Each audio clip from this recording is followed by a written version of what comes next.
Hello साथियों, UP गुरु channel पे आप सभी का स्वागत है। आज का हमारा टॉपिक है ब्रह्मपुत्र नदी तंत्र। इसे हम मैप द्वारा देखेंगे। तो देखिए, चीन में एक जगह है तिब्बत की मानसरोवर झील के पास। चीन में तिब्बत में मानसरोवर झील के पास एक ग्लेशियर है जिसका नाम है चेमयुंगदुंग ग्लेशियर। क्या नाम है? चेमयुंगदुंग ग्लेशियर। यहाँ से निकलती है हमारी ब्रह्मपुत्र नदी। जब ये ब्रह्मपुत्र नदी इस प्रकार से निकलती है और आगे जाके, इसे मैंने रोक दिया, रुकती नहीं है, लेकिन क्या होता है, अरुणाचल प्रदेश के पास एक पर्वत चोटी है, नाम है इसका नमचा बरुआ पर्वत चोटी है। यहाँ से हमारी ब्रह्मपुत्र नदी टर्न करती है और अरुणाचल प्रदेश में एंटर करती है और असम मेघालय में जाके अंत में बांग्लादेश में जाती है और लास्ट में बंगाल की खाड़ी में जाके गिर जाती है और वहाँ पर सुंदरबन नामक डेल्टा का निर्माण करती है। जब ये नदी हमारी चीन में होती है तो इसका नाम होता है सांगपो नदी। इसे चीन में किस नाम से जानते हैं? सांगपो नदी नाम से जानते हैं। इसकी लंबाई है 2900 किलोमीटर, परंतु भारत में इसकी लंबाई कितनी है? 916 किलोमीटर। ये हमारे भारत की सबसे चौड़ी नदी कहलाती है। सबसे लंबी नदी भारत की कौन सी है? तो वो गंगा नदी है। और सबसे चौड़ी नदी भारत की कौन सी है? ब्रह्मपुत्र नदी है, जिसकी भारत में लंबाई है 916 किलोमीटर और टोटल लंबाई है 2900 किलोमीटर।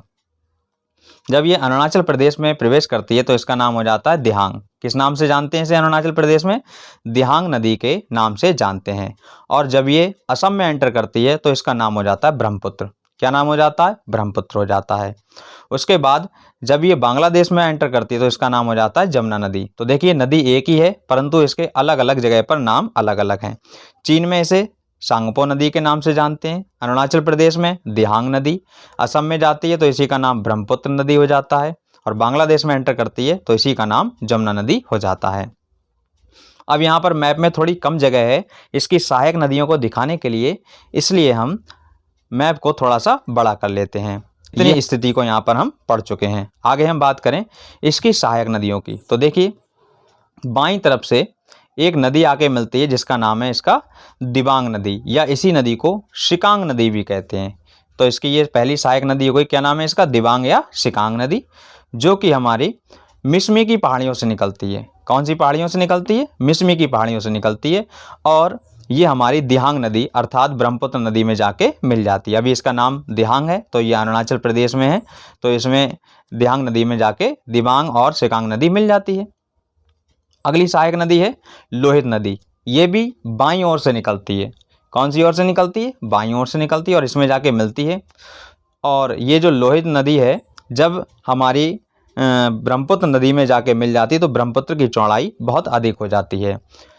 इसकी चौड़ाई लगभग 10 किलोमीटर तक की हो जाती है और ये हमारे भारत की सबसे चौड़ी नदी है। लोहित नदी जो कहाँ से निकलती है? जो कि जयालछू ग्लेशियर से निकलती है। कहाँ से निकलती है? जयालछू ग्लेशियर से निकलती है। ये भी आपको ध्यान रखना है। इसी नदी पर आगे चलकर एक द्वीप का निर्माण होता है। इस द्वीप को हम माजुली द्वीप के नाम से जानते हैं। क्या नाम से जानते हैं? माजुली द्वीप। माजुली द्वीप विश्व का सबसे बड़ा द्वीप है। यह भी प्रश्न पूछा जा चुका है कि विश्व का सबसे बड़ा द्वीप कौन सा है, तो वो है माजुली द्वीप। किस नदी पे पड़ता है? ब्रह्मपुत्र नदी पर पड़ता है। इसमें भी लोग निवास करते हैं और माजुली द्वीप को एक जिला भी घोषित कर दिया गया है। आगे हम बात करें, अगली इसकी सहायक नदी है जो दाईं तरफ से आके मिलती है, नाम है इसका सुबनसिरी। क्या नाम है? सुबनसिरी नाम है, जो कि तिब्बत से निकलती है। अगली इसकी सहायक नदी है जो दाहिनी तरफ से आती है, इसका नाम है रंगा। रंगा नदी अरुणाचल प्रदेश से निकलती है। आगे हम बात करें, अगली है इसकी सहायक नदी मानस नदी, और इससे अगली है जो दाईं तरफ से मिलती है उसका नाम है संकोश नदी। तो ये नदियां जो हैं दाईं तरफ से मिलती हैं। मानस और संकोश नदी का उद्गम स्थल जो है वो भूटान से होता है। कहाँ से होता है? भूटान से होता है। एक दाहिनी तरफ से और नदी आके मिलती है जो कि सिक्किम राज्य से निकलती है। सिक्किम से निकलती है, इसका नाम है तिस्ता नदी। तिस्ता नदी ये हमारी नदी में, किस नदी में जाके मिलती है? इसका नाम है जमुना। ये जमुना नदी में जाके मिलती है, क्योंकि ब्रह्मपुत्र नदी का नाम बांग्लादेश में क्या हो जाता है? जमुना हो जाता है। ये जो तिस्ता नदी है किस ग्लेशियर से निकलती है? ये जेमू ग्लेशियर से निकलती है। और किस झील से निकलती है? तो झील की बात करें तो चोलामू झील। तिस्ता नदी हमारी जेमू ग्लेशियर से निकलती है और चोलामू झील से निकलती है। तिस्ता नदी की भी एक सहायक नदी है, इसका नाम है रंगीत। रंगीत नाम है, ये हमारी तिस्ता नदी की सहायक नदी है। आगे कुछ और सहायक नदियां हैं जो बाईं तरफ से ही ब्रह्मपुत्र नदी में मिलती हैं, नाम है धनगिरी और कपिली, धनगिरी कपिली ये भी इसी की सहायक नदियां हैं। आगे हम बात करें, एक है बराक नदी। बराक नदी जाके हमारी जमुना नदी में मिलती है। अब इधर से आती है हमारी गंगा नदी। ये देखिए पहले बराक नदी कहाँ से निकलती है, ये नागालैंड के माउंट जेपोव ग्लेशियर से निकलती है। कौन निकलती है? बराक नदी निकलती है। और इधर से आती है हमारी गंगा नदी। आप गंगा नदी तंत्र में पढ़े होंगे। गंगा नदी हमारी इधर से आके मिलती है और गंगा नदी जैसे ही बांग्लादेश में एंटर करती है, इसको हम पद्मा नाम से जानते हैं। कहाँ जानते हैं? बांग्लादेश में।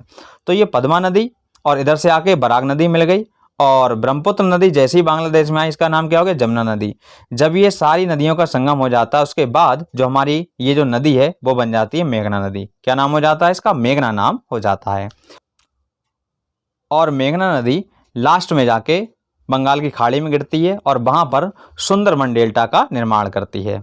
तो दोस्तों ये थी हमारी ब्रह्मपुत्र नदी तंत्र। वीडियो अच्छी लगी हो तो लाइक करें, चैनल पर नए हो तो सब्सक्राइब कर लें। मिलेंगे नेक्स्ट वीडियो में, तब तक जय हिंद दोस्तों।